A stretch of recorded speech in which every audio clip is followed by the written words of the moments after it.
महंगाई के खिलाफ आह्वान, मिलकर करेंगे जन जागरण अभियान, मिलकर करेंगे जन जागरण अभियान। जन जागरण अभियान के अंतर्गत खातेगांव विधानसभा नेमावर से बढ़ती महंगाई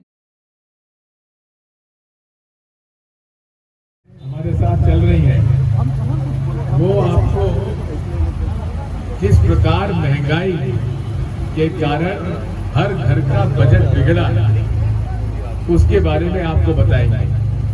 ये ऑल इंडिया प्रोफेशनल कांग्रेस का जो यूपी का चैप्टर है उसमें पदाधिकारी हैं प्रोफेसर गुप्ता जी। आदरणीय राजा साहब और पधारे हुए समस्त पदाधिकारियों को मैं अपने हृदय तल की गहराइयों से नमन करती हूँ।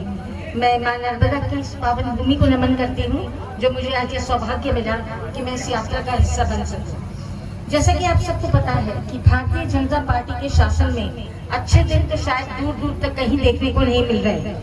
एक गृहिणी होने के नाते, एक चौका चूल्हा चलाने के नाते मैं ये जानती हूँ कि चाहे आप तेल की कीमतें देख लें, चाहे आप दाल की कीमतें देख लें, चाहे आप रसोई के किसी भी सामान की कीमत देख लें, रसोई गैस तो अब दूर की बात हो गई है, सिलेंडर लेना तो आम आदमी की पहुंच के बाहर हो गया है, लेकिन ईंधन भी शायद गरीब आदमी अफोर्ड नहीं कर सकता। तो ऐसे शासन काल में जनता को भ्रमित करके जिस तरीके से कहा गया कि अच्छे दिन आएंगे, वो अच्छे दिन तो शायद अब बहुत दूर की बात हो गई, ख्याली पुलाव हो गए। तो आज इस जनसंवाद यात्रा के माध्यम से आदरणीय राजा जी के नेतृत्व में, आदरणीय अनुमा आचार्य जी के नेतृत्व में हम सब लोग जनता से संवाद करने के लिए निकले हैं कि भारतीय संविधान ने जो आपको अधिकार दिए हैं, ये देश आपका है, ये लोकतंत्र आपका है, यहाँ सरकार आप चुनते हैं, जिनको गद्दी पर बिठाया वो आपने बिठाया। तो आज अगर आपके घर को, आपके बच्चों को रोजगार नहीं दे सकते, आपके घर को अच्छे से नहीं चला सकते, तो आपको पूरा हक है कि आप इन लोगों के खिलाफ आवाज उठाएं।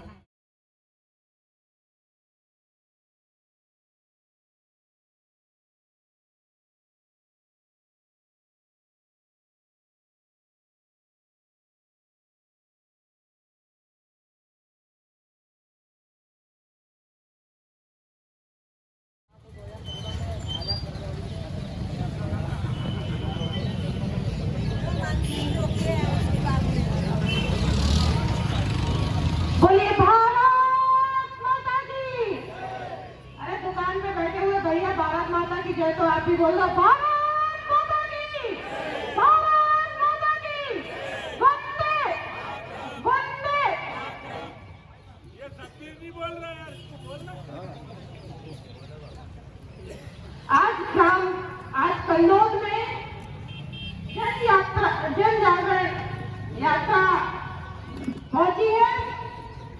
इस यात्रा की मुख्य नायिका जो है नेतृत्व कर रही है रिटायर्ड विंग कमांडर अनुमा आचार्य जी। मैं बहुत ही श्रद्धा से और सम्मान से उनका नाम लेती हूँ। उसका कारण यह है कि ऐसे फील्ड में काम करने के बाद, इतनी तपस्वी और कर्म भूमि में, उसके बाद में वो जन सेवा के लिए निकली है। तो आदरणीय अनुमा आचार्य जी, साथ में ही हमारे आगरा से पधारी है हमारी बहन दीक्षित जी, आदरणीय हमारे इंद्रलाल पंत जी, जो यहाँ पे मैंने देखा कि उनका काफी वर्चस्व, सभी लोग बहुत उन्हें प्यार और स्नेह करते और बहुत ही अभूतपूर्व वाणी में वो बात करते हैं, वक्ता है। आदरणीय भाई प्रमोद जी, आदरणीय ओम जी पटेल साहब, आदरणीय बहन राजकुमारी जी कुंडल जी, आदरणीय हमारी बहन मुन्नी पटेल जी साहब, बंटू जी। अब मैं सबके नाम थोड़ा कंफ्यूज हो जाऊं तो अदरवाइज मत लेना। परंतु हमारे मंच पर बैठे हुए हैं, चौकी पे बैठे हुए हैं, सभी चौकीदारों को दिल से नमन करती हूँ, वंदन करती हूँ। और जो जमीन में बैठे हुए जमींदार हैं, सबका बहुत ही मान और सम्मान करती हूँ। दो पंक्तियां कहूंगी। आज उसूलों पर अगर आए, आज उसूलों पर अगर आए तो टकराना जरूरी हो। साथियों, जिंदा हो तो जिंदा नजर आना जरूरी है। ये बात कहाँ साबित हुई है? ये बात कल साबित हुई है जब वहां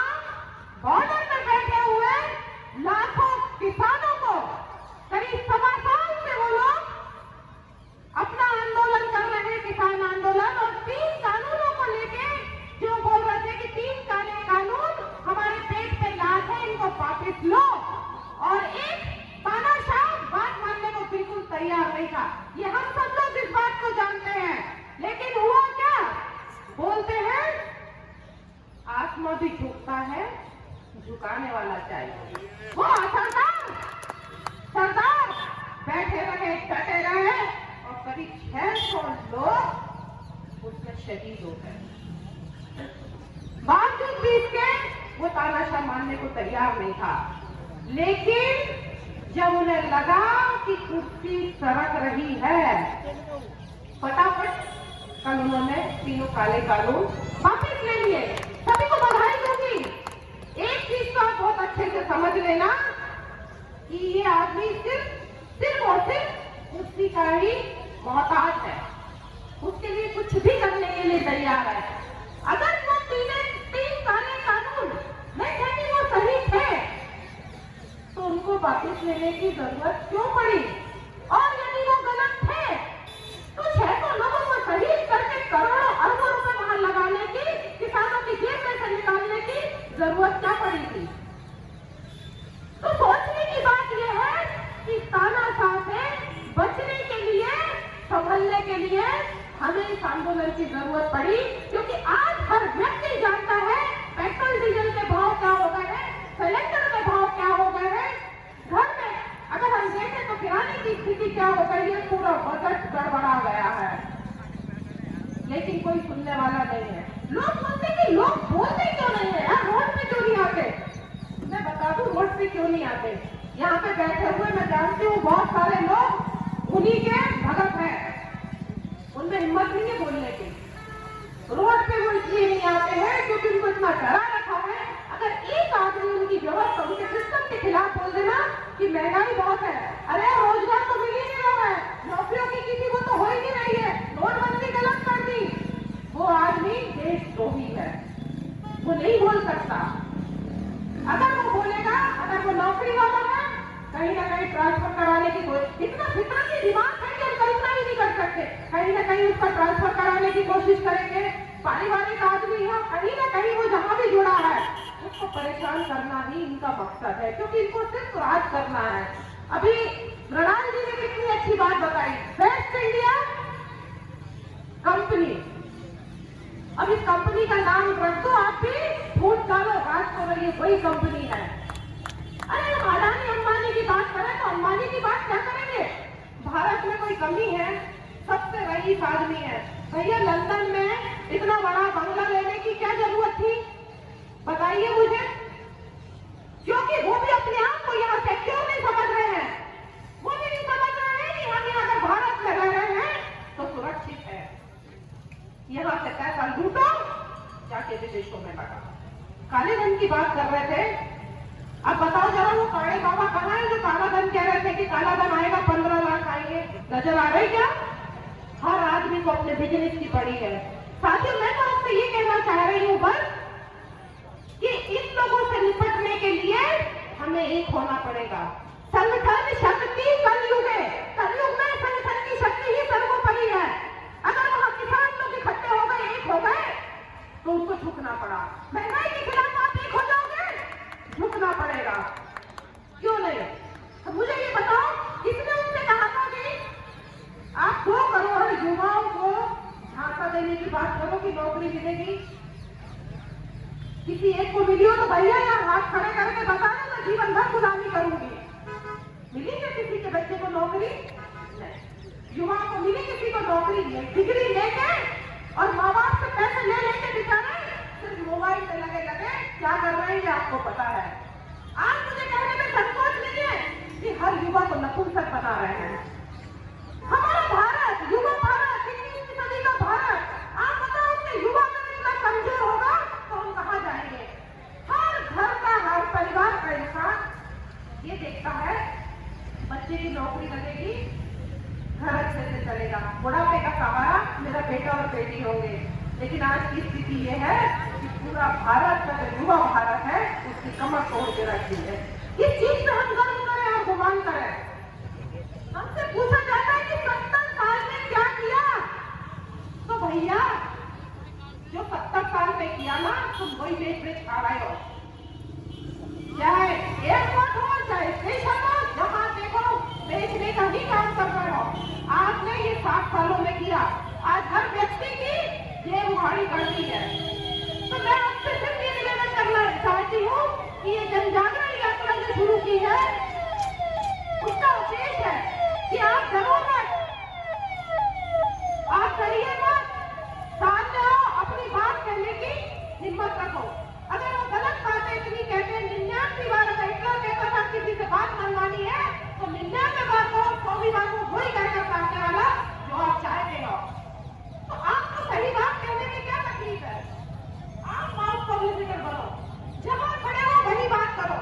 इन लोगों ने तो क्या क्या ठीक कर दिया, दिमाग जैसे कर दिए हैं, लेकिन ये सोचो हमारे बच्चों का भविष्य क्या है, कहाँ पे जा रहा है। तो ये जन जागरण का मुख्य तो यही है उद्देश्य कि आप निर्भय बनो, आत्मनिर्भर बनो और सामने आओ, फेस करो, लड़ो। क्या बिगाड़े जब हमारे पास बिगड़ने के लिए कुछ नहीं है, जो था वो खत्म हो गया। क्या है आपके पास में जो कोई नुकसान पहुंचा देगा? कुछ भी नहीं है, सब कुछ तो ले लिया, लूट लिया, पता ही क्या है हमारे पास में।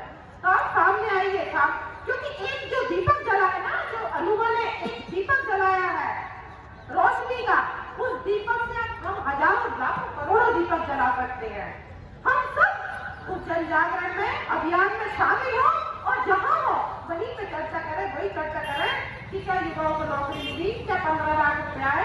अगर मैं गलत कह रही हूँ तो आप में से कोई भी या दुकानदारों पे बैठे कोई भी आके मेरे को यहाँ पे रोक देना कि मैं गलत कह रही हूँ। आप लोग सामने आइए और निर्भय बनो, निडर बनो। 2 लाइनें मैं कहना चाहती हूँ। बदल दो वह धरा जिसकी फसल कमजोर होती है, बदल दो वह धरा जिसकी फसल कमजोर होती है, उड़ा दो नींद उस जनता की जो मस्ती में सोती है। अगर है विश्वास तुम्हें, है चिंगारी जवानी में, तपा दो चांद की किरणें, लगा दो आग पानी में। बहुत बहुत धन्यवाद। जय हिंद, जय भारत।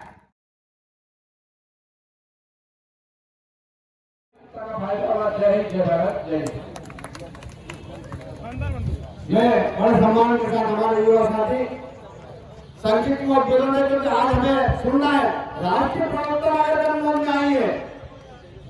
मैं फारूक भाई से निवेदन करूं कि वो और अपने विचारों के संक्षिप्त में और भाई क्या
नाम है? रीना। दीदी नाम लिख लो इनका डायरी में। इनकी बड़ी बचपन से ही है, मैं कुछ बीमारी इनका नाम। अब इसको फिट आते हैं ना, फिट आते ना, बहुत सारा आता है। शादी नहीं हुई।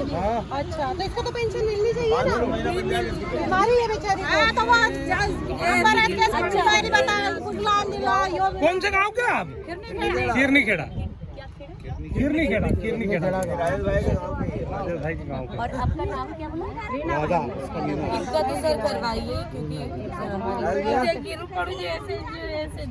चट्टे पड़ते हैं और कहीं गिर जाती होगी ना फिट आते हैं। मेरा नाम क्या है? रीना का? ठीक है रीना भाई, तुम्हारा नाम लिखना है, करवाएंगे तुम्हारा। खिरनी खेड़ा की रीना बाई, जिनका मानसिक रूप से इनको मिर्गी के दौरे पड़ते हैं, तो एक तरह से मानसिक रूप से विकलांग की कैटेगरी में आती है और इनको अभी तक इनकी पेंशन शुरू नहीं हुई है। इनकी पेंशन शुरू नहीं हुई। इनका पूरा नाम? अब धार की दम ये रीना बाई है ना? मैडम को बताइए ना। भलावी ठीक, रिकॉर्ड किया। लीला बाई, आपका नाम? रेखा बाई, आपका नाम? राधा बाई। ये कौन से गांव में आप रह रही हैं? ये गांव खेड़ा। तो ये गांव कन्नौज के रास्ते पर है और आप लोगों को उज्ज्वला की गैस की टंकी मिली है? किसी को नहीं मिली? पैसा नहीं है। अच्छा, गैस का पैसा नहीं है भराने का। खाना काय में बना रही है? खाना काय में बनाने का? अच्छा ठीक है, तो आपने कोई को बोला नहीं? जो नेताजी आते हैं उनको बोला नहीं? फूल वाले नेता आते हैं, उनको बताया?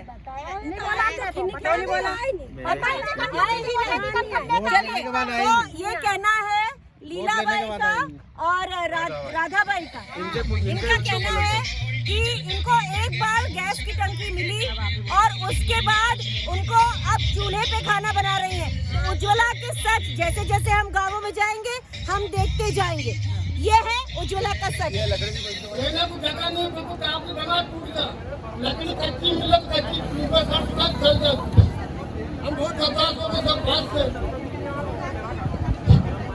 हेलो,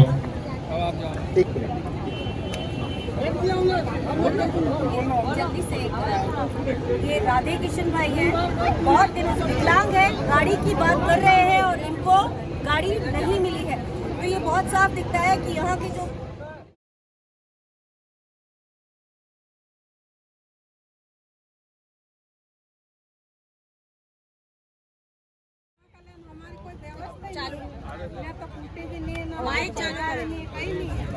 हेलो, आ रही है आवाज? ये लो, बात करो। हाँ, आप बोलो, बात में रखो। हेलो,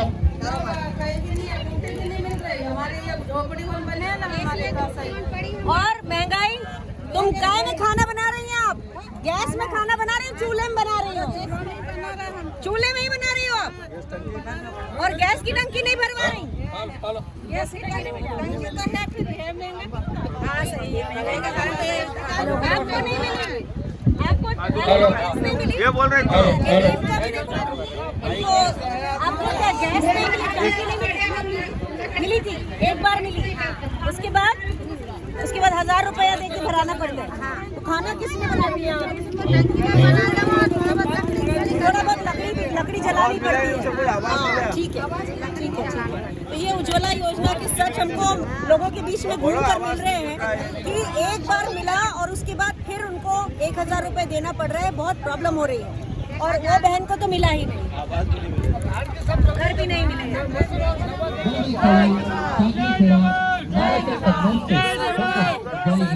इस यात्रा के दौरान जल चालक से पहले भैंस की धरतियों पर जल संपाद पर समस्या जानेंगे एवं भाजपा सरकार की किसान विरोधी जन विरोधी नीतियों अपनी गाड़ी आने वाले गाड़ी को चलाया जाएगा।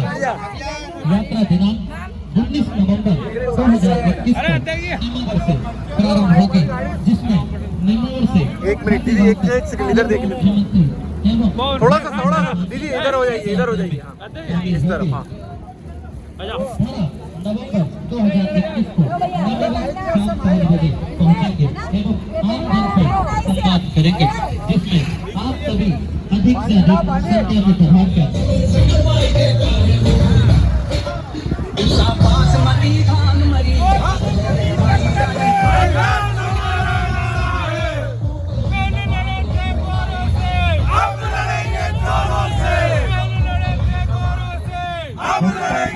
कांग्रेस पार्टी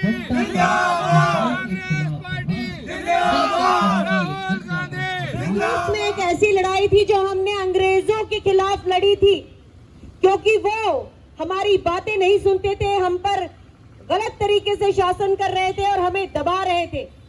लगभग 100 साल बाद आज उसी तरह के हालात हैं। आज महंगाई इतनी ज्यादा है, लेकिन आप लोग अपनी आवाज उठाने से इसलिए डरते हैं कि अगर हम सरकार को कुछ कह देंगे तो सरकार हमें देशद्रोही कह देगी। मैंने फौज में 24 साल सर्विस की है, 24 साल सेना के साथ रही हूं मैं, लेकिन यही सीखा है कि जो गलत देखो तो उसके खिलाफ आवाज उठाना जरूरी है। हम देख रहे हैं कि जो आज की भारतीय जनता पार्टी की सरकार है, केवल और केवल कॉरपोरेट घरानों के लिए उनका टैक्स माफ करती है, लेकिन सारा टैक्स उनका जो माफ करती है वो हमसे वसूल करती है। तो आप अपनी वसूली ना होने दें, आप उनके इस तरह के हथियार ना बने कि आपको ही इस्तेमाल करके और आपके ही ऊपर प्रहार हो। और ये खाते गांव और इसके थोड़ा आगे बीकन गांव, खरगोन, ये मेरा ननिहाल का हिस्सा पड़ता है। मेरी माँ का जन्म बीकन गांव में हुआ था, तो मुझे ऐसा लगता है मेरी माँ बहुत बहादुर इंसान थी और मैं समझती हूँ कि ये पूरा क्षेत्र जो है, यहाँ पे बहुत भले लोग हैं, मीठा बोलने वाले लोग हैं और वही भाषा बहुत सालों के बाद मैं सुन रही हूँ आज। मुझे लगता है आप सभी को कांग्रेस का देशव्यापी जो अभियान है उसमें कांग्रेस के साथ खड़े होना चाहिए। जब पहले भारतीय जनता पार्टी आई नहीं थी तो उसकी महिला नेत्रियां कहीं एलपीजी की कीमतों के ऊपर बात करती थी, कभी पेट्रोल की कीमतों के ऊपर, लेकिन आज कोई दिखाई नहीं देता। तो आपको कांग्रेस के साथ आना चाहिए, जिससे आपकी हमारी सबकी परेशानियां जो हैं हम खुद मिल के खत्म कर सके। बस यही कहना है आपको, और आप साथ रहे। जय हिंद।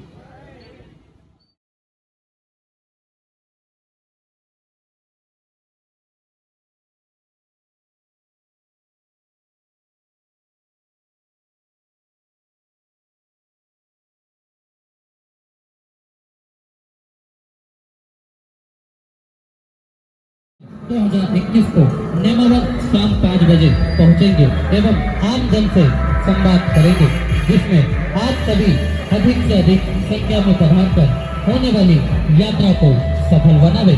निवेदक कांग्रेस परिवार, खातेगांव विधानसभा। बाकी कुछ महंगाई बाकी कुछ बच्चा को महंगाई। जनता का महंगाई के खिलाफ आह्वान, जनता का महंगाई के खिलाफ आह्वान। मिलकर करेंगे जन जागरण अभियान, मिलकर करेंगे जन जागरण अभियान। जन जागरण अभियान के अंतर्गत खातेगांव विधानसभा नेमावर से बढ़ती महंगाई के खिलाफ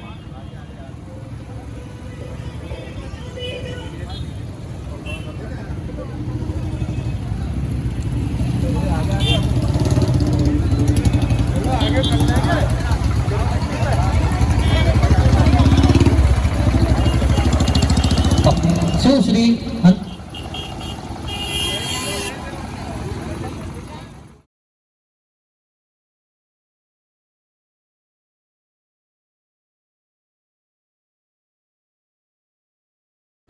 कौन सा गांव है आपका? ये धामंदा है। और धामंदा में ये आप क्या लेके आ रहे हो? ये लीटर लेकर आ रहा हूँ, 90 रुपए लीटर। 90 रुपए लीटर। तो कितना लीटर ले आए? 2 लीटर है। 2 लीटर है। ऐसे ही नहीं है हमारे पास, तो कि ज्यादा ला सकते हैं हम। अरे, और आपका नाम क्या है? बाबूलाल। तो इतनी मुश्किल हो रही है, बहुत ही मुश्किल हो रही थी, हम बहुत परेशान हैं। तो आपने जो आपके विधायक है यहाँ बीजेपी के, उनको नहीं कहा? शायद सुनते क्या नहीं? वो सुनते नहीं ना, वो तो कभी आए भी नहीं यहाँ पर। कभी आए भी नहीं। अरे वाह, फिर ऐसे लोगों को जो आते नहीं है और दुष्ट है वो बदलो ना, तो ऑटोमेटिक हो जाएंगे। ऑटोमेटिक बदला जाएंगे। बहुत बढ़िया। भारत माता की जय। भारत माता की, भारत माता की। जय हिंद। जय भारत नहीं, जय हिंद। केवल जय हिंद। सेना का नारा क्या है? हमारी सेना है ना, उसका नारा है केवल केवल जय हिंद, ठीक है? जय हिंद, जय हिंद, जय हिंद, जय हिंद, जय हिंद, जय हिंद।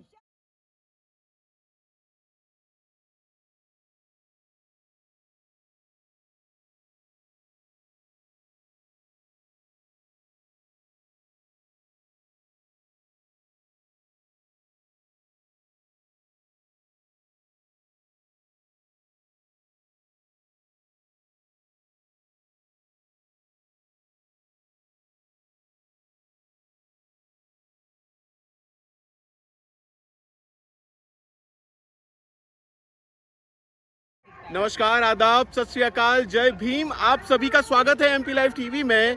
विंग कमांडर अनुमा आचार्य जी की पद यात्रा जो है जन संवाद यात्रा, उसमें हमारे साथ शैलेंद्र पटेल जी जुड़ गए हैं, जो कि पूर्व विधायक हैं और लोकसभा प्रत्याशी भी रहे हैं। आइए जानते हैं इस यात्रा के लिए उनके क्या उद्देश्य हैं, क्या भाव हैं।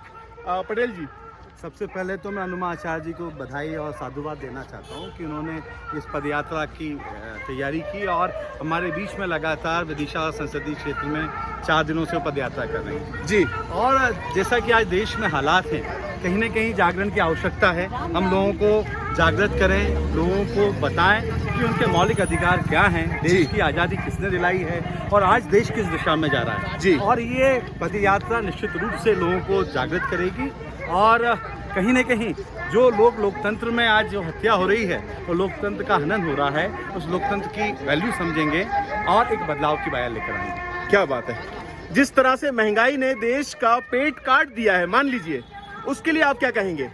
देखिए, जो जागरण है उसमें सारे तमाम मुद्दे हैं, चाहे महंगाई के हों, चाहे बेरोजगारी के हों, चाहे महिलाओं पर और अनुसूचित जाति जनजाति के लोगों पर अत्याचार की बात हो, चाहे समग्र विकास की बात हो, चाहे रोड की बात हो, चाहे सिंचाई की बात हो, चाहे किसान की बातें हों, इन तमाम मुद्दों को लेकर और जो खास तौर पर जो महंगाई का मुद्दा है जिससे रोज़मर्रा हमें जूझना पड़ता है, वो भी कहीं न कहीं लोगों तक इस यात्रा के माध्यम से पहुँचेंगे और उन्हें बताया जाएगा कि क्या उसकी कीमत होना चाहिए और इस सरकार क्या कीमत लेकर चल रही है। जी, बहुत बहुत धन्यवाद शैलेंद्र पटेल जी, आपने हमें अपने कुछ भाव सामने रखे और हम इस पदयात्रा के लिए आपको शुभकामनाएं देते हैं। धन्यवाद जी। नमस्कार, आदाब, सत श्री अकाल, जय भीम। आप सभी का स्वागत है एमपी लाइव टीवी में। मैं हूं प्रमोद असैया और हम जन संवाद यात्रा को फॉलो कर रहे हैं। 275 किलोमीटर की ये यात्रा है। अनुमा जी से डायरेक्ट बात करते हैं कि अब इनका अगला चरण इस तीसरे दिन क्या बनेगा। अनुमा जी, कल हमने कन्नौज पर समापन किया और अमलाहा से आज यात्रा शुरू की है और आज शाम को हम भावखेड़ी गांव में पहुंचेंगे। बीच में हमें धामंदा, दुर्गपुरा और जमुनिया गांव मिलेंगे और हमारे साथ यहाँ के जो शैलेंद्र पटेल जी हैं, वो यहाँ विधायक रह चुके हैं और यहाँ के ज़िला कांग्रेस अध्यक्ष जो हैं बलबीर तोमर जी, वो भी चल रहे हैं साथ में। और जिस रोड पर चल रहे हैं वो इतनी खराब है कि यहाँ पर नाव चल चुकी है पहले, तो ये खबर भी आप जरूर पहुँचाएं क्योंकि ये जो हम सुनते हैं कि अमेरिका की सड़क है, तो ये अमेरिका की सड़क के भेद खुल रहे हैं।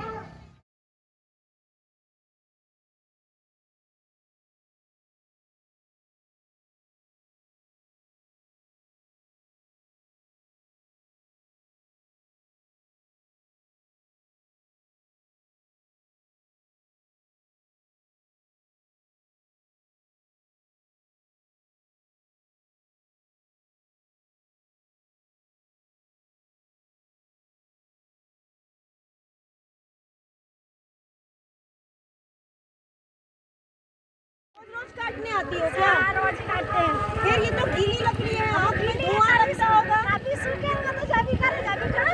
अरे राम रे, जब ही करें जब ही खाएं। जब ये सूखे तब। ये वो हीटर चलाने नहीं देते हैं, लाइट।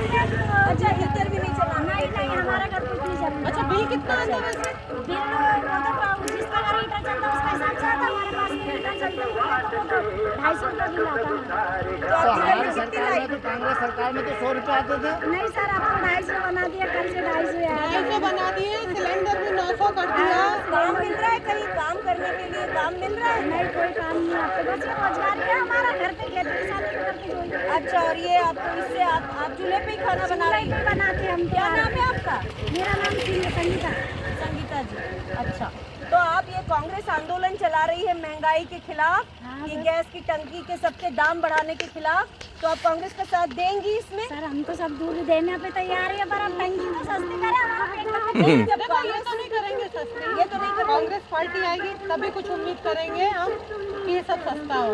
ये नहीं सोचेंगे हम महिलाओं के बारे में, चूल्हे चूके के बारे में, है ना? तो कांग्रेस का ही साथ देना है।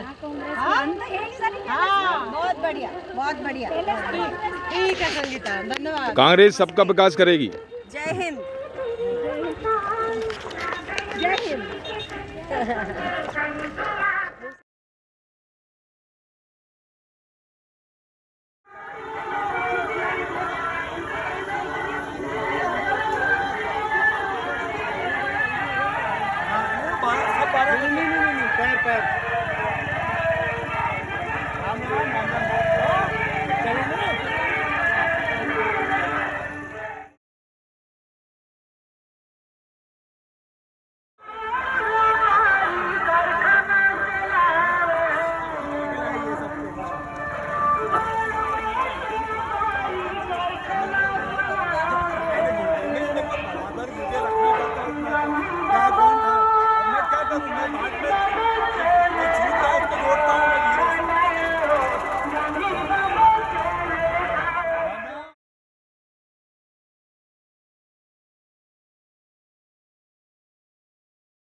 Everybody please come to the room. Please. Are you please? Come on.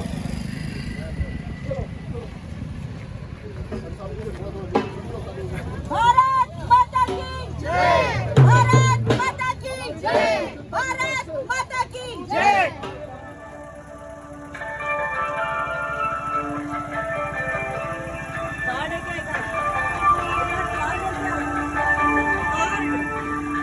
ये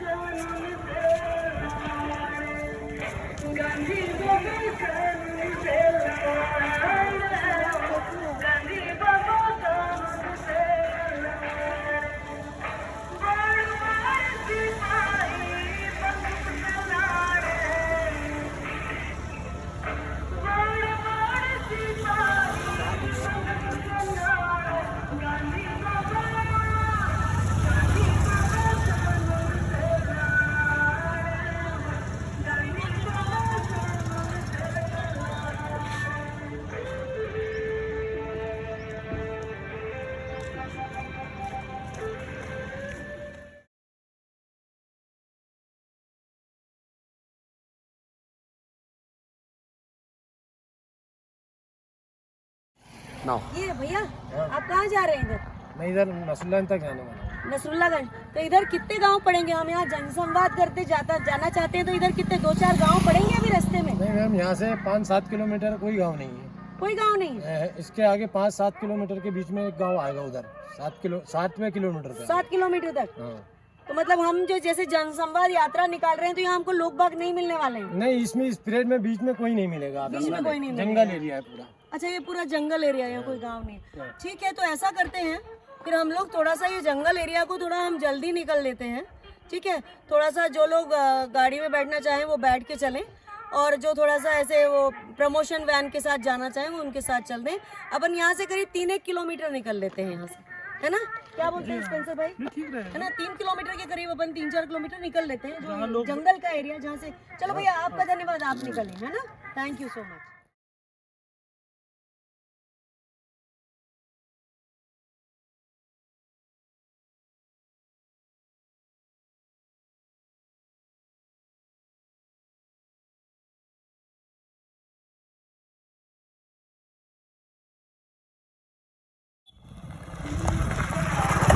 बुधनी में ये देखिए, ये एक जो रोड है, यहाँ हमारे साथी आगे चले जा रहे हैं, हमारे साथी पीछे आ रहे हैं और पीछे हमारी गाड़ी आ रही है। और ये धूल देखिए, ये देखिए, देखिए, ये बुधनी कहते हैं सीएम का प्रदेश है।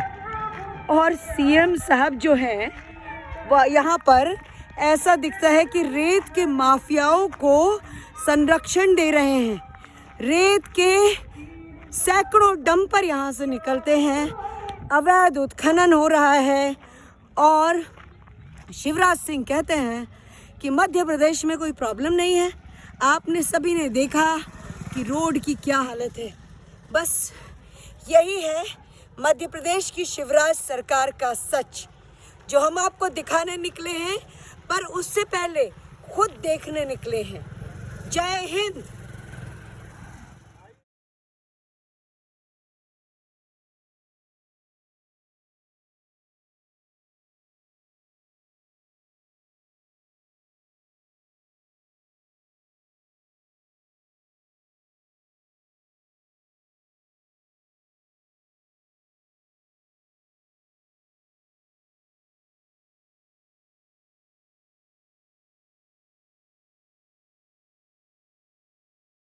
आपको पुट्टी मिल गई?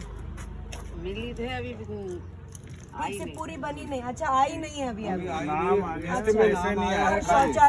शौचालय बन गया? नहीं है शौचालय भी नहीं है। नहीं, हम तो बाहर ही जाते हैं। नीतू इधर आओ, आगे आ जाओ, आ जाओ, आ जाओ, आगे आ जाओ। बोलो जो ये बताओ, आपको ये गैस वगैरह मिला? नहीं, कुछ भी नहीं मिला। गैस भी नहीं मिला? नहीं मिला। तो आप लोग कौन से इसमें आते हैं? आदिवासी समाज? आदिवासी सभी आदिवासी समाज। चुटकी भी नहीं दिया हमारी सास। अच्छा, यहाँ पे ये ऋतु ही के हैं और बाकी लोग हैं, बाकी महिलाएं हैं। ना तो इन्हें किसी तरह की जो आवास योजना है उसका फायदा अभी हुआ है, नाम आया है लेकिन आवास योजना नहीं मिली है। इसी तरह से इनका जो कुकिंग गैस है वो उनका नंबर ही नहीं आया। तो किस उज्ज्वला योजना की बात है वो सामने दिख रहा है। और उसके अलावा भी आदिवासी समाज तक सरकार की नीतियां पहुंच नहीं रही हैं और ये बहुत शर्मिंदगी की बात है। और शिवराज सरकार को इसके ऊपर सोचना चाहिए। केवल वोट बटोरने के लिए इनका इस्तेमाल बहुत गलत बात है। जय हिंद।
नहीं चलेगी शासन तेरी तो नहीं चलेगी, नहीं चलेगी। मामा हमसे डरता है, पुलिस को आगे करता है। मामा हमसे डरता है, पुलिस को आगे करता है।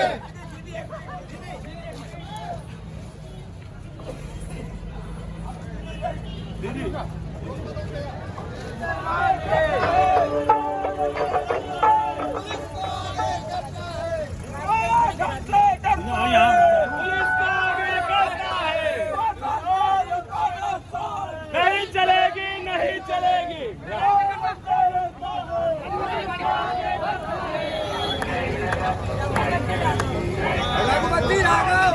उसे नहीं लगाना आ रहा।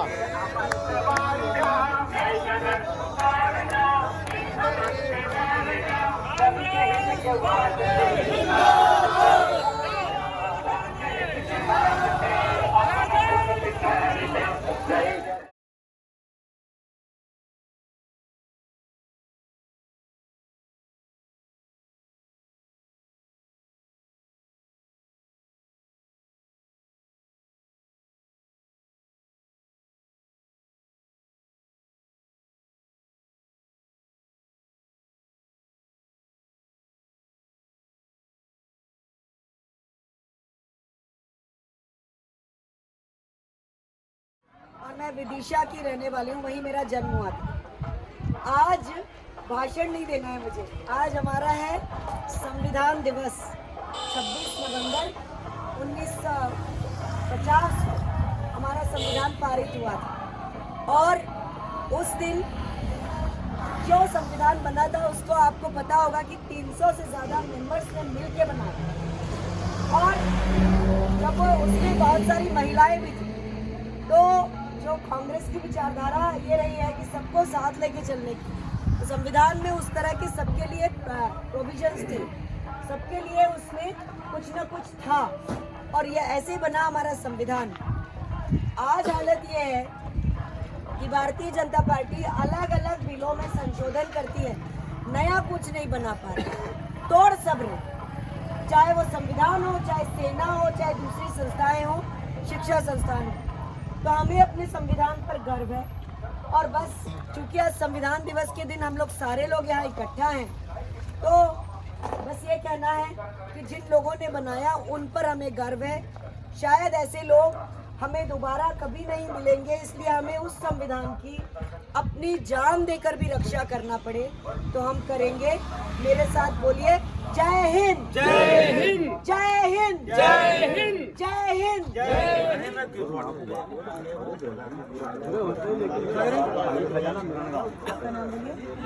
तो इतिहास बता दे दिल्ली कब का मैडम। अगर वो जीत जाते तो हम कहते वो जीते, वो भी नहीं जीते।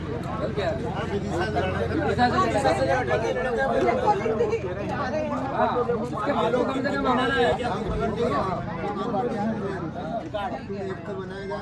सब मैंने बता दिया राहुल भाई। सच्ची बात है, मतलब वो ऐसा कह ही नहीं है।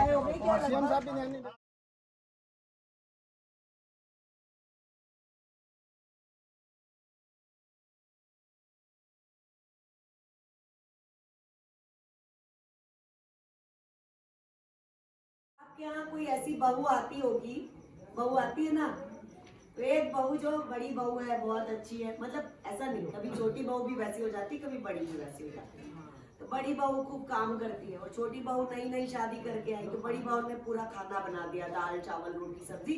छोटी बहू ने चटनी बनाई और उसमें रखी और किसी को खिला दिया, देखो मैंने बनाया ऐसा। ये कर रहे हैं नरेंद्र मोदी, सब कुछ कांग्रेस करके गई, लेकिन चटनी डाल के और थाली परोसने वाले वो हैं। उन्होंने आज तक इस देश के साथ कुछ अच्छा नहीं किया है। और मैं आपको ये बात जो कह रही हूँ उसका मैं आपको प्रमाण बताती हूँ कि मैं उनको अच्छा समझती हूँ। क्यों समझती थी? क्योंकि हमारे देश में पहले लोगों की सरकार चलती थी। भाई अपने को कांग्रेस पसंद नहीं आई, भ्रष्टाचार था, तो अपन ने बदल दी ना, तो किसकी मर्जी चली? लोगों की मर्जी चली। अब क्या होता है, वो दिन भर आपको झूठ बनाते हैं, कहते हैं हमने पुलवामा में ये कर दिया, बदला ले लिया, हमने बालाकोट में एयर स्ट्राइक कर दिया। ये सारे जिस तरह की वो झूठ गढ़ते हैं ना, उससे आपको लगता है अपन बहादुर हो गए, लेकिन ऐसा कुछ भी नहीं। आज तक नरेंद्र मोदी जी ने देश के लिए कोई अच्छा काम नहीं किया। आप लोग को सबको मालूम है, उन्होंने कश्मीर में कुछ 370 कर दिया।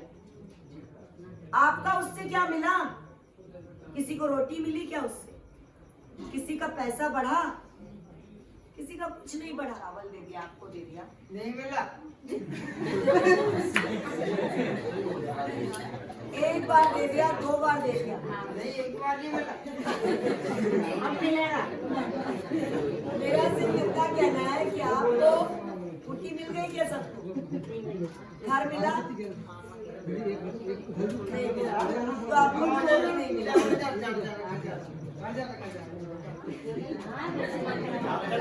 थोड़े दूर तक अपना जो टाइम है ना 1 किलोमीटर चलेंगे।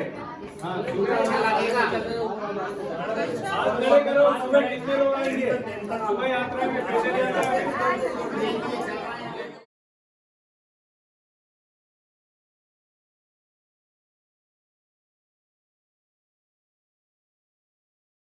करने वाले लोगों पर बहुत सारे लोग ऐसे हैं जो व्हाट्सएप चलाते हैं। कौन कौन लोग चलाते हैं व्हाट्सएप? कौन कौन सुनता है? मोबाइल में आता है ना, वीडियो आता है, मोबाइल में बहुत सारा लिखा हुआ आता है। वहाँ भी बहुत सारे भाई हैं। आ जाइए व्हाट्सएप वाले सब इधर आ जाइए, आइए ना व्हाट्सएप वाले लोग, उन्हीं से उनसे बात करनी है। आ जाओ व्हाट्सएप की बात। अच्छा आ जाओ भाई, आ जाओ भाई व्हाट्सएप वाले से बात। अच्छा अब मैं आपको मैंने बताया कि मैंने देश की सेना में 25 साल काम किया। मेरा काम क्या था? जो हमारे जहाज पाकिस्तान के ऊपर बम डालते हैं उनको मेरा खरीदने का काम। मेरा काम सेना के लिए वो जहाज खरीदना है। मेरे जैसे 1300 अधिकारी और हम लोग पाकिस्तान पे, चीन पे जो बम गिराते हैं वो वाले जहाज खरीदते हैं। तो हमने सन 1947 के बाद और 2014 साल के पहले 2000 जहाज खरीदे, और 2014 के बाद और 2021 तक 18 जहाज खरीदे। कितने खरीदे हमने 2014 के पहले? 2014 के पहले 2000 जहाज खरीदे। 2014 के पहले 2000 जहाज खरीदे। जो पढ़े लिखे हैं वो समझते हैं। और 2014 के बाद जो 8 साल है उसमें 18 जहाज खरीदे। तो हम पहले मजबूत थे या अभी मजबूत थे? आप व्हाट्सएप में क्या पढ़ते हो? आप पढ़ते हो सेना आज बहुत मजबूत हो गई। पढ़ते हो कि नहीं पढ़ते हो? आप कहते हो नरेंद्र मोदी जी जब से आए हैं तब से सेना मजबूत हो गई। आप सबकी बुद्धि है, सबके पास इंटरनेट है। अगर हमने पहले 2000 जहाज खरीदे, इनको भी पता है 2000 रुपया ज्यादा है कि 17 रुपया ज्यादा है। भाई कोई गधा भी बता देगा कि 2000 रुपया ज्यादा है, उसमें 2 टंकी गैस आएगी और 17 रुपया में क्या आएगा? पेट्रोल की इतनी सी शीशी आएगी। इतना तो सबको समझ में आया। अब मैं 25 साल सेना में रही हूँ तो देश की मिट्टी की बात करूंगी। मैं कोई मोदी हो या कोई हो उससे फर्क नहीं पड़ता, ठीक है। आज जब हमारे पास इतनी सारी ताकत है, सेना हमारी मजबूत है, पहले से मजबूत है, तभी तो हमने 1971 में 2 फाड़ कर दिया था, पाकिस्तान और बांग्लादेश बना दिया था। जब श्रीमती इंदिरा गांधी, किसने नाम नहीं सुना? सब ने नाम सुना। ऐसी बहादुर औरत, उन्होंने उसके 2 टुकड़े कर दिए थे पाकिस्तान के, ठीक है। आज चीन हमारी सीमा में 1000 किलोमीटर अंदर आ गया और नरेंद्र मोदी ने 17 बार चीन के राष्ट्रपति को बुलाया, झूला झुलाया। देखा सबने फोटो, सबने टीवी देखा, झूला झूल रहे। वो आदमी इतने डरपोक हैं हमारे प्रधानमंत्री कि चीन के राष्ट्रपति से जाके नहीं कह रहे कि तुम भागो हमारे यहाँ से, क्यों आके बैठे। कहना चाहिए कि नहीं? लोग कहते हैं कि 13 बार बात हुई, 13 बार चर्चा हुई, चीन पीछे नहीं जा रहा। किसने बात की? 13 बार जो बात की है वो देश की सेना ने बात की है। देश का प्रधानमंत्री छुप के चूड़ी पहन के बैठा हुआ है, एक बार भी बात नहीं की। किसी ने सुन लिया हो तो मुझे बताओ कि पिछले 2 साल में प्रधानमंत्री नरेंद्र मोदी ने चीन के राष्ट्रपति से बात की। बड़ी फैक्ट्री हो, बड़े डैम हो, पानी की व्यवस्था हो, जंगल हो, उस पर एक आदमी का कोई कब्जा नहीं होगा, सबका बराबर अधिकार होगा। और एक आदमी का कब्जा होगा तो क्या होगा? आगे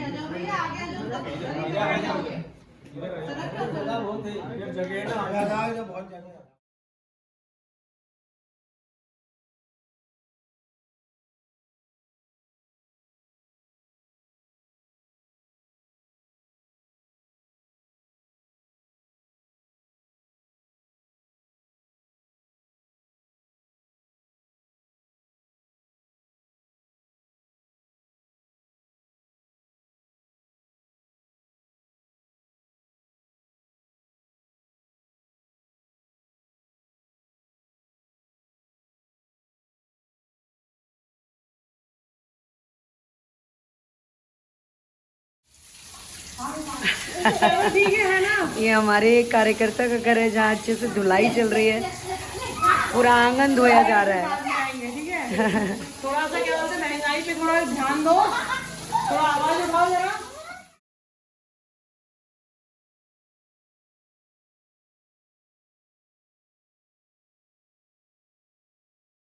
ठीक है, और अगर कांग्रेस यहाँ पे कांग्रेस का जो प्रत्याशी होगा उसके लिए मैं प्रचार करूँगी, जो भी प्रत्याशी होगा मैं प्रचार करूँगी, और जिसके लिए मैं प्रचार करूँगी मैं उसके पीछे पड़ जाऊँगी लोगों के काम कराने के लिए। भाई अगर उनको अपन ने जिताया, जो भी रहेंगे प्रत्याशी, कोई भी प्रत्याशी रहे कांग्रेस का, मैं उसके साथ में आपको दिखूंगी, पूरे समय दिखूंगी, और अगर मैं उनके साथ उनसे काम करवाऊंगी तो फौजी हूँ, काम तो करवाऊंगी। तो आपका ये जो कहना बार बार कि किसी सरकार ने कुछ नहीं किया, ये खत्म करेंगे हम। इसलिए आपको अभी देखो बड़ा लड़का ये, अब इनको पढ़ाने की जरूरत नहीं लगती क्या? ये चूल्हा जला रहे हो आप, गैस टंकी नहीं है, कुछ नहीं है क्या? मेरे क्यों गैस टंकी नहीं है? कुछ राशन कार्ड ही नहीं है तो गैस टंकी कहाँ से आएगी? आपके बच्चों को तो आपको पढ़ाना चाहिए, तो मेरी बात ध्यान से सुनिए, वोट जरूर देना।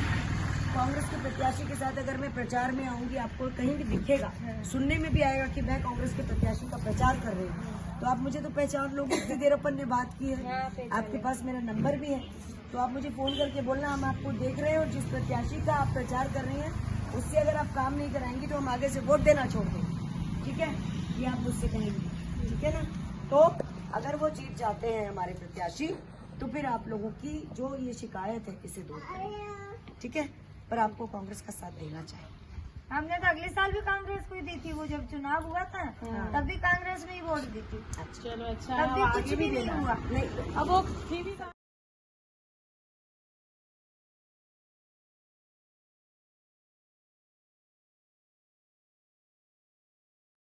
ये जर्रापुर गांव है ना?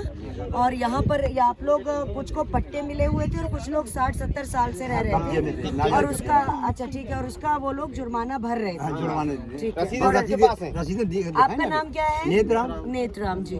और ये यहाँ पर जो इधर आप यहाँ पर चने की फसल थी जिसके ऊपर जेसीबी चलाई गई है, और ये सब सरकारी जो लोग आए थे, एसडीएम और सारा प्रशासन, उन्होंने यहाँ रिहायशी जहाँ पे लोग रह रहे थे वहाँ उन्होंने खेतों के ऊपर उनकी जो है जेसीबी चला दी, और वो खड़ी फसल जो थी लगी हुई उसे नष्ट कर दिया, और कुछ घर भी तोड़ दिए।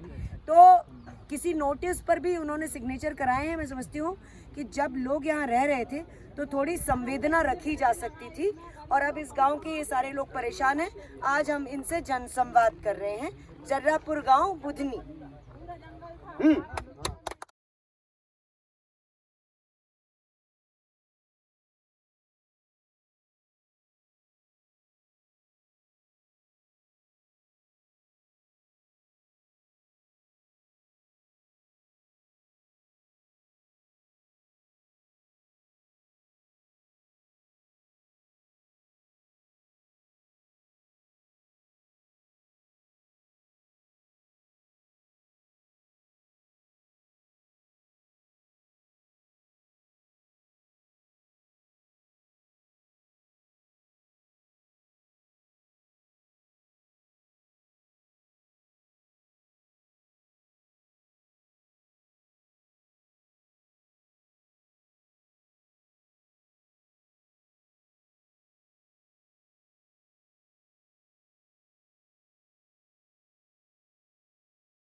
मंदिर में पढ़ी और वहाँ पढ़ने के बाद वहाँ मैं सिर्फ 10 साल पढ़ी थी, लेकिन मेरा शुद्धिकरण आर्मी के साथ हुआ, जहाँ पर इंडियन एयरफोर्स में मैंने 25 साल बिताए।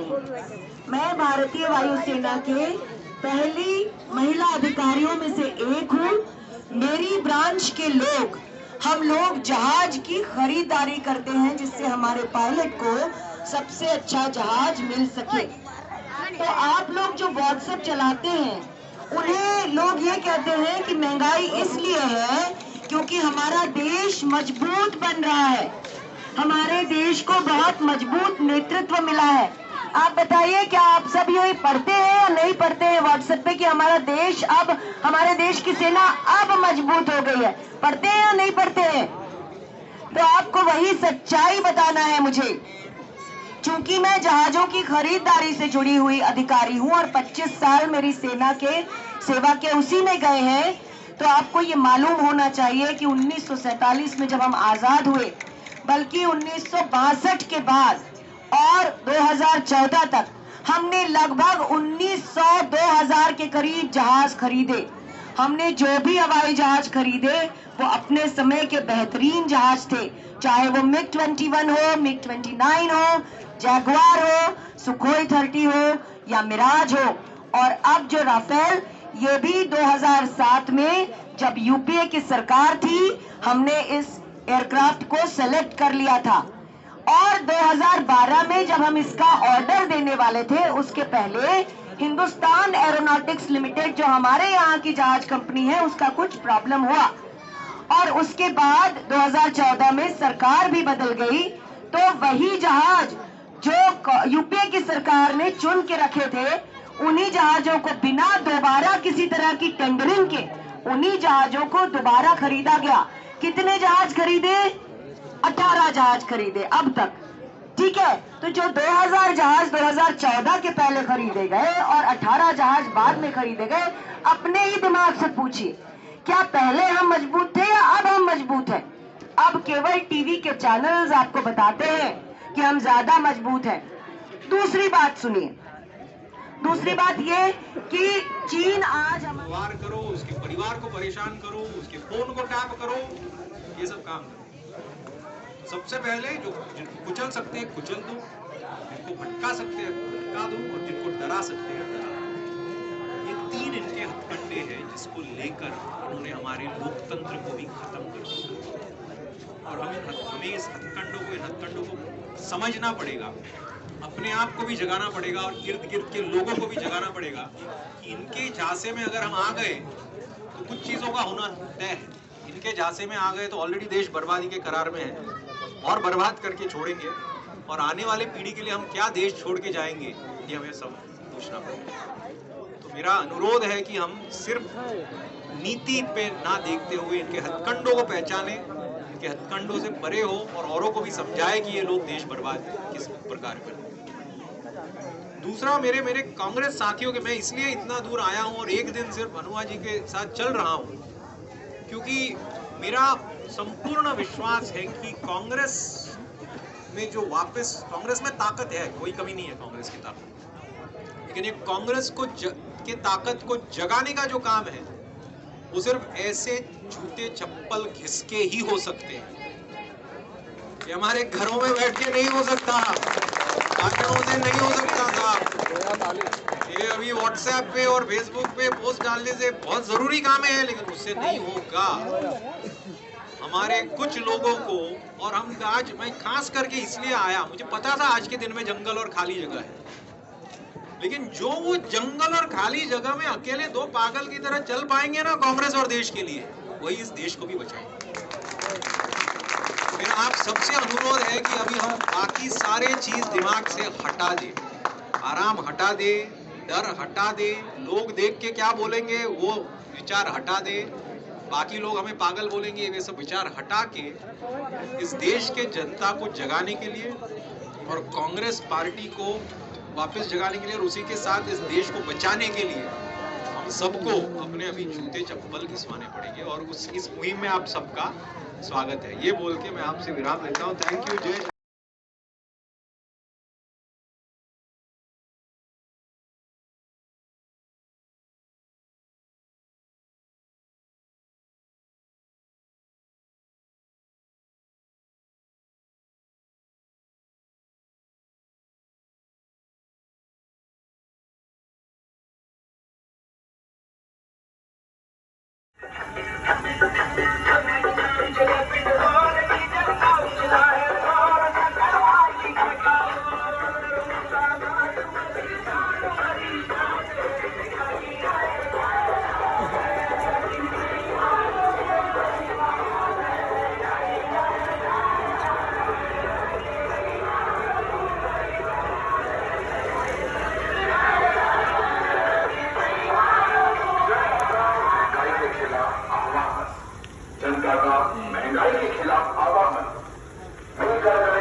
उपस्थित नागरिकों को मैं नमन करती हूँ। हम कांग्रेस के सभी कार्यकर्ता कांग्रेस के देशव्यापी जन जागरण अभियान से जुड़े हुए हैं। कुछ आपके क्षेत्र से हैं, कुछ सीहोर से और कुछ विदिशा से। मेरा नाम विंग कमांडर अनुमा आचार्य है। मैं विदिशा की रहने वाली हूँ, वहीं मेरा जन्म हुआ था। इस पदयात्रा का उद्देश्य ये है कि पहले भी जब महंगाई होती थी तो आप सब कहते थे कि महंगाई है। देश को लेकर आप जन जागरण कर रहे हैं और कहाँ ये जाएगी जन जागरण यात्रा आपकी? पिछले महीने से कांग्रेस एक जन आंदोलन चला रही है जिसका नाम है जन जागरण अभियान। पूरी कांग्रेस जो है वो अलग अलग राज्यों में पदयात्रा कर रही है और जनता के सरोकार के जो मुद्दे हैं जैसे महंगाई, बेरोजगारी, इस सरकार का निजीकरण और भी इसी तरह के मुद्दे जिनका ताल्लुक जनता से, उसके बारे में हम जनता से संवाद कर रहे हैं और उनके अंदर एक जागृति लाने की कोशिश कर रहे हैं। क्योंकि ऐसा लगता है कहीं ना कहीं जनता के अंदर डर है कि अगर उसने इस सरकार के खिलाफ आवाज़ उठाई तो उसका अलग अलग तरीके से उपचार होगा, या तो उनको जेल में बंद कर दिया जाएगा और या उनके बीच में किसी तरह की फूट डाली जाएगी। तो ये सारे डरों को मिटाने की कोशिश है ये हमारी, वही कोशिश जो गांधी जी ने एक बार की थी। केंद्र सरकार ने अभी ये किसान आंदोलन के तहत किसान कानून वापस ले लिए हैं, जो कृषि कानून थे, बिल पास किए थे, वापस ले लिए। उसको किस तरह से देखती है कांग्रेस? देखिए, ये जो सरकार है पिछले जितने भी सालों में, चाहे 6, 7, 8 साल जो इनको हो रहे हैं, 7.5 साल, जितने बिल पास किए हैं इन्होंने विचार विमर्श से नहीं किए हैं। स्टैंडिंग कमेटी को भेजते नहीं है ये। लगभग इनका जो रिकॉर्ड है वो 11% है जिसमें विचार विमर्श हुआ है और बाकी सारे कानून इन्होंने अपने आप बना दिए हैं। किसान तक को अपने किसान आयोग का कोई गठन नहीं किया और इन्होंने वो बिल बना दिया था। तो इस तरह इनके जो तानाशाह बिल हैं उनका फ़ायदा उसको नहीं होता जिसके लिए ये बनाने का दावा करते हैं। तो जो केंद्र सरकार ने बिल वापस लिए हैं वो थूक कर चाटने वाली बात है। और ये एक और बात है कि ये बिना उस व्यक्ति से संवाद नहीं करते जिसके लिए ये घोषणा करते हैं कि हम उसके लिए ये फ़ायदा करना चाहते हैं। और कांग्रेस का कहना है कि यूपी चुनाव को देख के किसान का बिल वापस लिए गए हैं, इसको किस तरह से देखते हैं? ये तो कोई इंसान भी समझ सकता है, उसके लिए कोई राजनीतिक सवाल की आवश्यकता नहीं है। ये तो दिख रहा है कि जिस तरह से प्रियंका गांधी जी जैसे ही आई हैं, भारतीय जनता पार्टी के पैरों तले ज़मीन खिसकी है यूपी में, और फिर लड़की हूँ लड़ सकती हूँ का जो नारा हुआ है, उसके बाद अब देखिए योगी आदित्यनाथ की सभाएं देखिए। मतलब ये बहुत साफ दिख रहा है कि अब वहाँ भारतीय जनता पार्टी की सरकार नहीं बनने वाली है। तो इस करके उन्होंने किसानों को कहीं ना कहीं थोड़ी कोशिश करके खुश कर दे, ऐसा उन्होंने काम किया है। लेकिन लोग उन्हें समझ चुके हैं और ये हमको देखने को मिलेगा। अभी देखने में आया है कि सब कृषि बिल के ऊपर बात कर रहे हैं, श्रम कानून के ऊपर भी सरकार ने यू टर्न लिया है, उसको आप किस तरह से देखते हैं? वही जो मैंने आपसे कहा, बिना विमर्श के श्रम कानून बनाए गए, हर चीज़ कॉरपोरेट के लाभ के लिए बनाई गई और जो मजदूरों को उससे कोई फ़ायदा नहीं हो रहा था। अगर आप उसे पढ़ेंगे तो आपको समझ में आएगा कि उनको जितने दिन की मजदूरी और जो उसमें बिल में प्रावधान है उसका फ़ायदा मजदूरों को नहीं, कॉरपोरेट को मिल रहा था। तो वही बात है, कॉरपोरेट की सरकार है, लोगों के आंदोलन से डरी है और डरती रहेगी क्योंकि अब लोग जाग रहे हैं।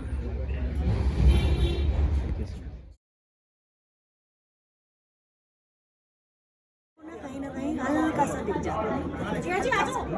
वो तो अब मैं बनसागर में हूँ ना, मैं मतदाता होने के नाते ना पत्रकार भी, चलिए मेरी अपनी आम आदमी गरीबों के लिए महंगाई की वजह से दुनिया की बात है। मैं आपसे इतना ही कहूँगा कि पॉलिटिक्स को आप 2 हिस्सों में लीजिए। एक हिस्सा तो ये है कि डेमोक्रेसी चलती है इलेक्टोरल पॉलिटिक्स से। तो हमारी पार्टी इलेक्टोरल पॉलिटिक्स में कैसे विनेबल बने, और विनेबल जब बनती है और पावर जब आपके पास आती है, वहाँ से आपका दायित्व शुरू होता है अपने क्षेत्र के लिए, अपने देश के लिए, अपने प्रदेश के लिए। एक पार्ट हो गया हाउ टू विन, और दूसरा पार्ट ये है कि हमारे पास कांग्रेस की, जो मैं आज की तारीख में समझता हूँ जो सबसे बड़ी कमी हो गई है, मतदाता तो हैं, वर्कर नहीं थे। वर्कर का एक बहुत वोट डालने के अगले दिन सरकार बनने के अगले दिन आपने जिस सरकार को, जिस नेता को वोट दिया है और वो जीता है, अगले ही दिन सरकार बनते ही उससे ही सवाल करना और उससे ही कहना कि तुमने ठीक नहीं किया, हम तुमसे खुश नहीं है, ये लोकतंत्र होता है। भले मैंने तुमको वोट दिया हो, लोकतंत्र आपके सवाल करने का हक है, आपके विरोध करने का हक है, सड़क पे उतरने का हक है। एक बच्चा जब छोटा है ना, 6 महीने का, 3 महीने का, उसकी माँ उस पर ध्यान नहीं देती, थोड़ी देर दूध नहीं मिलता तो वो रोता है। वो क्या करता है? वो विरोध करता है, प्रोटेस्ट करता है कि मेरी तरफ तुम्हारा ध्यान नहीं है। आप नौकरी करते हो, काम करते हो, आपकी सैलरी नहीं बढ़ती, आप जाके इस्तीफा दे आते हो, आप विरोध करते हो। विरोध आपका अधिकार है और विरोध इंसान की कुदरती फितरत है। छोटा बच्चा 3 महीने का जब कर सकता है तो आपको भी करना होगा। लोकतंत्र बचाना है तो चुनाव तक लोकतंत्र को महदूद मत होने दीजिए। बस मैं सिर्फ इतनी दूर दिल्ली से, बंबई से यही कहने आप सबसे आया हूँ। मैं पूरा देश घूमूंगा।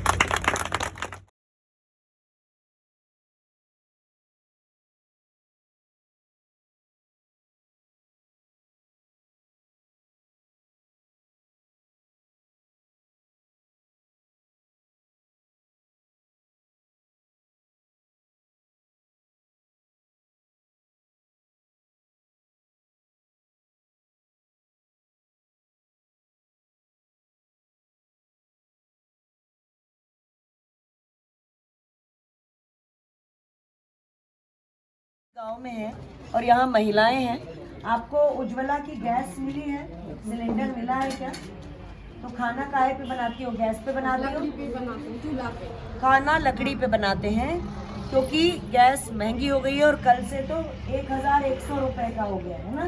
पता है 1000 से ज्यादा बढ़ गया, 100 रुपए और बढ़ गए। और आप फिर लकड़ी कहाँ से लाती हो? जंगल में से। अब जंगल में नहीं जाने दे रहा है। जंगल नहीं जाने दे रहा है। क्यों? जंगल में मत जाना। अब दिक्कत यह है कि उज्ज्वला से एक सिलेंडर मिला, उसके बाद सिलेंडर महंगा हो गया, वो उनसे पूरा नहीं पड़ता तो ये लोग लकड़ी काटने के लिए जंगल में जाते हैं। और चूंकि ये रातापानी अभयारण्य का एरिया है तो वन विभाग वाले इनको लकड़ी नहीं काटने देते। ये रोज के खाने की जो प्रॉब्लम है इसका सरकार कोई हल नहीं ढूंढ रही है। नहीं तो जैसे आप पहले लेने जाते थे लकड़ी, तो अब लेने नहीं जाते, तो पहले मना नहीं करते थे, अब मना करते हैं। तो आप पूछते हो क्यों, तो बताते हैं क्या? अभी ले आए आप? हाँ? आपका नाम क्या है? जवाहर। क्या? जवाहर। जवाहर। और ये कौन सा गांव है? डाम डोंगरी। डाम डोंगरी। अच्छा, उधर भी पीछे भी डाम डोंगरी है, यहाँ पीछे से नहीं, नहीं इधर ये डाम डोंगरी लगता है। ये की गाँव है। अच्छा, ये डाम डोंगरी में क्या बोल रहे हो? ये आप रातापानी के अंदर है? ये रातापानी अभयारण्य उसके अंदर है। अब प्रॉब्लम क्या है? आपकी परेशानी क्या है? परेशानी जानवरों को चराने की सब परेशानी, हम लोग जानवरों को चराने की परेशानी। क्यों? क्योंकि क्या यहाँ शेर वगैरह आता है? शेर 2 जानवर खागा, हमारे 2 बैल में टाका जानवर। अच्छा, ओके, ठीक है। और तो ये कब की बात है? ये कल की बात है। कल का गया? हाँ, एक अगले मंगलवार को रोज खाया। तो आपने वन विभाग के अधिकारियों से बात करी? वन विभाग वाले आए थे, कह लगे हम कैमरे लगा के देखेंगे जानवर आ रहा है कि नहीं आ रहा है। अच्छा, अब पता नहीं मैडम ये आया कि नहीं आया। उन लोगों ने कैमरे की बोल लगा, हम तुम लोग मत जाना उधर, हम कैमरे लगाएंगे। कैमरे लगाएंगे। तो हम लोग गए नहीं फिर उधर। अच्छा, आप कह दोगे भैया इधर मत जाना, हम लोग काज नहीं जाएंगे फिर उधर। ठीक है, हम तो वन विभाग को आपकी ये सूचना देते हैं और आप लोग खुद भी मिलके यहाँ के जो तहसीलदार या कलेक्टर कोई हैं उनके पास जाओ, आप लोग अपनी प्रॉब्लम बताओ। अब वो नहीं सुनवाई करेंगे फिर आगे बढ़ेंगे हम। हाँ, फिर आगे बढ़ना। ठीक है, 1-2 दिन देख लो आप, फिर आगे बढ़ना। ठीक है। गैस नहीं मिली? मिली थी तो भरवा काहे नहीं रही हो? 1000 में गैस बनाती है। 1000 नहीं, कल से बढ़ गए 100 रुपया और।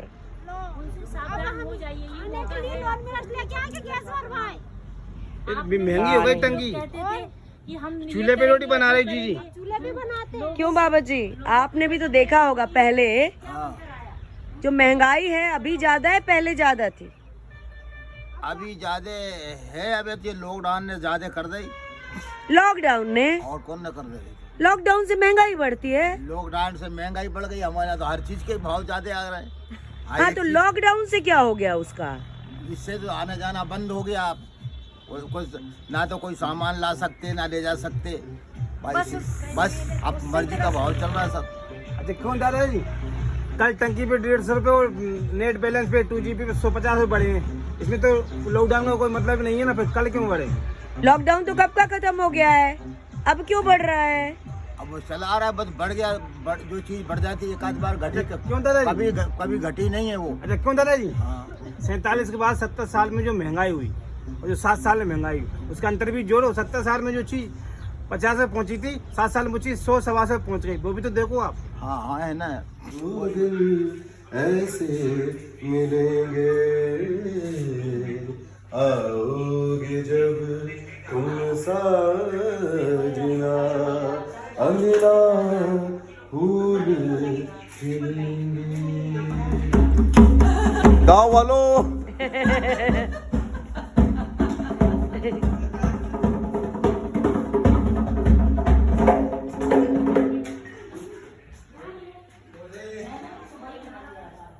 आज शाम को कैंप फायर है ना।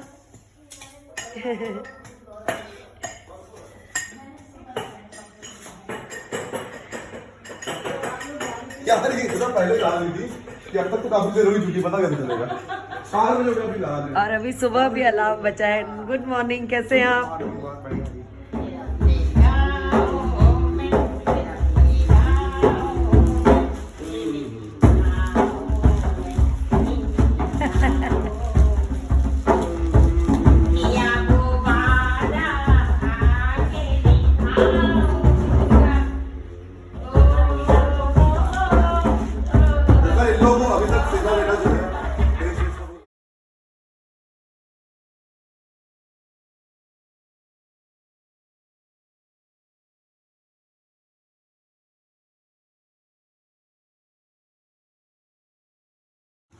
नमस्कार, मेरी आवाज अब तक आ रही है?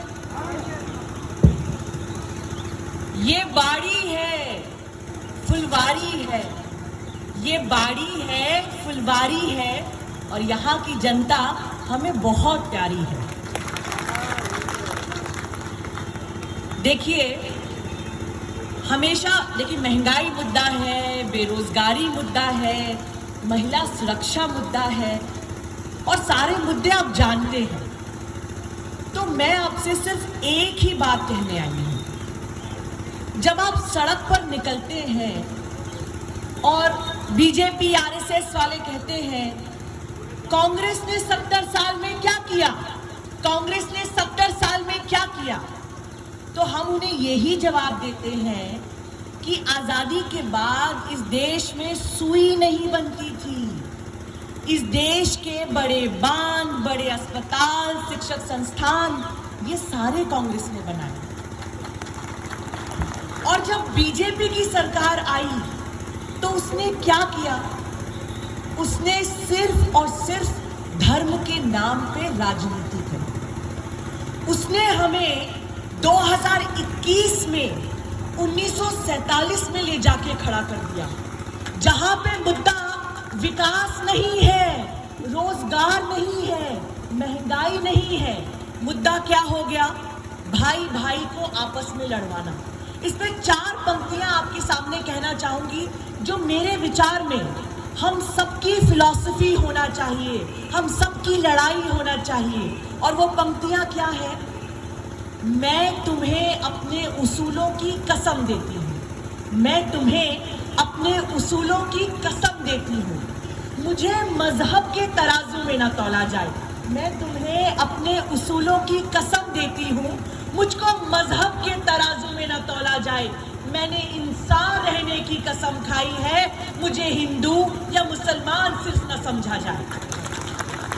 तो भाइयों और बहनों, कांग्रेस की लड़ाई, हमारी विचारधारा प्यार की विचारधारा है, सबको एक साथ जोड़ने की विचारधारा है। और बीजेपी की विचारधारा क्या है? उनकी नफरत की विचारधारा है। देखिए, महिलाओं को स्टेज पे बिठा देना क्योंकि राजनीति का मंच है, कांग्रेस का मंच है। आप कहेंगे कांग्रेस ने अलग क्या किया?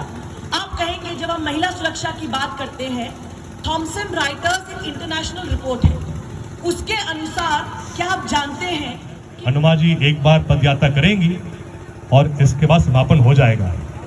लेकिन अभी मुझे जानकारी मिली है कि ये तो सिर्फ ट्रेलर है, अभी तो आपकी 1 और 2 और शायद तीसरा भी चरण है इसमें। अनुमा जी, मैं आपका बहुत आभारी हूं कि आपका जो संघर्ष है, आपकी जो मेहनत है, आपकी इस मेहनत को देखकर सिर्फ रायसेन जिले में नहीं, पूरे मध्य प्रदेश में हर एक युवा जो कांग्रेस का समर्थक है, हर एक बुजुर्ग, हर एक युवा, हर एक महिला जो आज की महंगाई से परेशान है, जो बेरोजगारी से परेशान है, जो भाजपा की तानाशाही से परेशान है, हम सब मिलके पूरे प्रदेश में गांव-गांव जाकर जनता का विश्वास जीतेंगे, जनता का आशीर्वाद प्राप्त करेंगे और पुनः 2023 में सरकार मध्य प्रदेश में कांग्रेस की बनाएंगे, कमलनाथ जी की बनाएंगे। और आखिरी में आप सबसे मेरी प्रार्थना है, आजकल भाजपा के कुछ लोग, सब नहीं, कुछ लोग बहुत खतरनाक प्रचार कर रहे हैं एक बात का। इनकी आज ये हिम्मत हो गई है कि गोडसे की तारीफ करते हैं। आप सबको सुनना पड़ेगा और एक बात स्पष्ट कहनी होगी कि जो गोडसे का भक्त है वो सबसे बड़ा देशद्रोही है, और सिर्फ जो महात्मा गांधी जी के भक्त हैं वही सबसे बड़े देशभक्त हैं। आप याद रखो, ये वो महात्मा थे जिन्होंने अंग्रेजों को अहिंसा के द्वारा इस देश से भगाया था। ये वो महात्मा थे जिन्होंने बड़ा बैरिस्टर का पद त्याग करके जनता की सेवा में उनका पूरा जीवन समर्पित किया था। और ये वो महात्मा है, और ये वो महात्मा थे जिनको जब गोडसे ने गोली मारी तो स्वर्गवास होने से पहले महात्मा गांधी जी के आखिरी शब्द क्या थे? हे राम। तो हम सबको ये बात समझनी होगी कि ये जो भाजपा के लोग हैं, ये इस देश को, हमारे युवाओं को, हमारे आम जनता को, किसानों को, बड़ों को, बुजुर्गों को, महिलाओं को सिर्फ और सिर्फ गुमराह कर रहे हैं। इस देश की एक ही विचारधारा है और वो महात्मा गांधी जी की विचारधारा है। पुनः अनुमा जी को, उनकी पूरी टीम को और विशेषकर रायसेन जिला कांग्रेस को, देवेंद्र पटेल जी को, होशियार सिंह जी को और एक एक व्यक्ति, एक एक कार्यकर्ता जिसने आज के कार्यक्रम को सफल बनाने के लिए दिन रात मेहनत की है, मैं आप सबको बहुत बहुत बधाई अर्ज करता हूं। जय हिंद, जय भारत।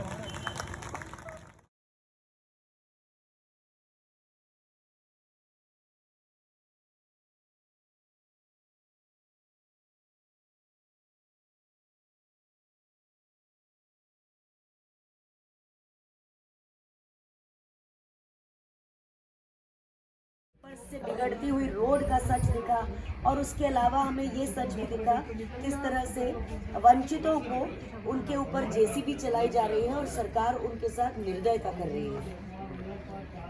दीदी, ये जो महंगाई अब रैली आप कहाँ से रही दीदी? ये रैली नेमावर से शुरू हुई थी। माननीय श्री दिग्विजय सिंह जी के साथ हमने 19 नवंबर श्रीमती इंदिरा गांधी के जन्मदिन के दिन से शुरू किया था और उसके बाद कन्नौर और उसके बाद फिर हमने अमलाहा से चलना शुरू किया, तो अमलाहा से अभी तक हम बाड़ी में पहुंचे। बाड़ी में आज समापन है।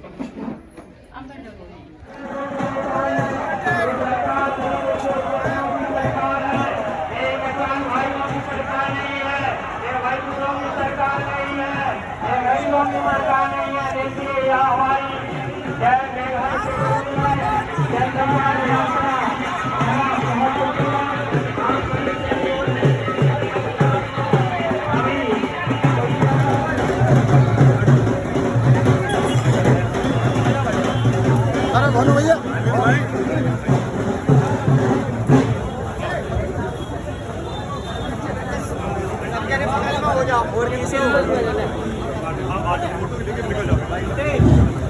जो लोग यहाँ साइड में खड़े हुए हैं, कृपया कुर्सियाँ खाली हैं, यहाँ पर बैठ जाए। आप लोग बाहर पड़े इधर आइए, कुर्सियों पे बैठिए, इधर आ जाइए, बैठ जाओ। हेलो, जन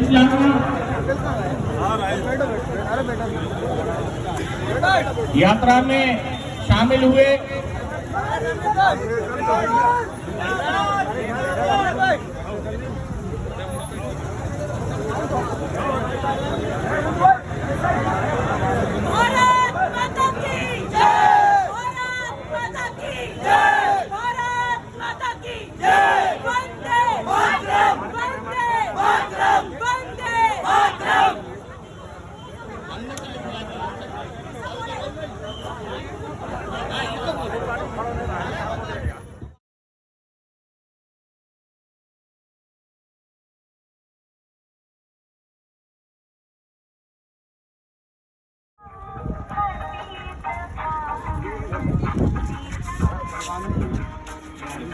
जन जागरण अभियान भोजपुर विधानसभा वार्ड ब्लॉक के दरबारा में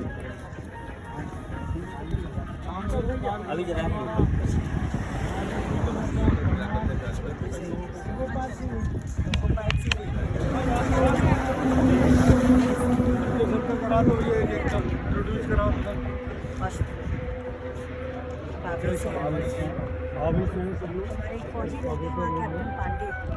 नरेंद्र पांडे जी।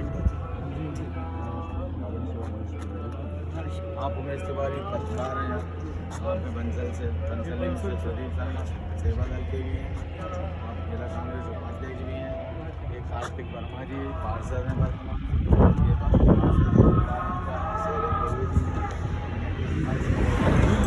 मेरा कार्ड दे देंगे तो सौरभ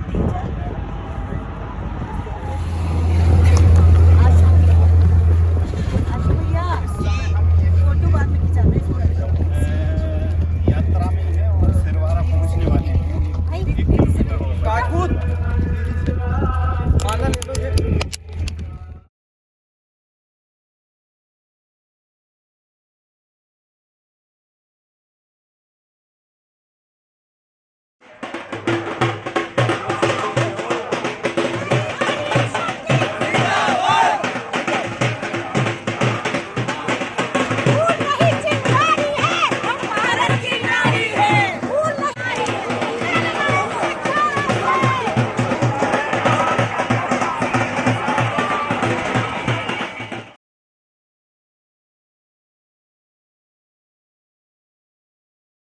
का किरण बेदी कहा जाता है। किरण बेदी ने कहीं ना कहीं आम पब्लिक के लिए बहुत ज़्यादा संघर्ष किया है, तो उसी राह पे आप चल रहे हैं। मैंने सुना है बिग कमांडर की नौकरी ठुकराकर आज आप जनता के लिए खड़ी हैं, कैसा महसूस करती हैं, क्या उद्देश्य है आपका? आपका जो सवाल है विदिशा की किरण बेदी आपने बोला, मुझे लगता है एक समय किरण बेदी निडरता का सिंबल होती थी, लेकिन आज जो किरण बेदी हैं तो ये किरण बेदी जैसी कोई भी बात ना मिथ है। ये इंसान के अंदर का आत्मबल होता है, वो आप भी हो सकते हैं, मैं भी हो सकती हूँ। इस तरह से किसी का हम सिंबल बोले और बाद में वो व्यक्ति हमको उस मापदंड पे खरा ना उतरे, तो ऐसा कोई किरण बेदी या ऐसा कोई नाम नहीं होता। ये उनके उस समय की शायद निडरता की बात थी। आज की हम बात करें तो हम वैसा नहीं सुनना चाहेंगे, अपने लिए कोई भी हम नहीं सुनना चाहेंगे।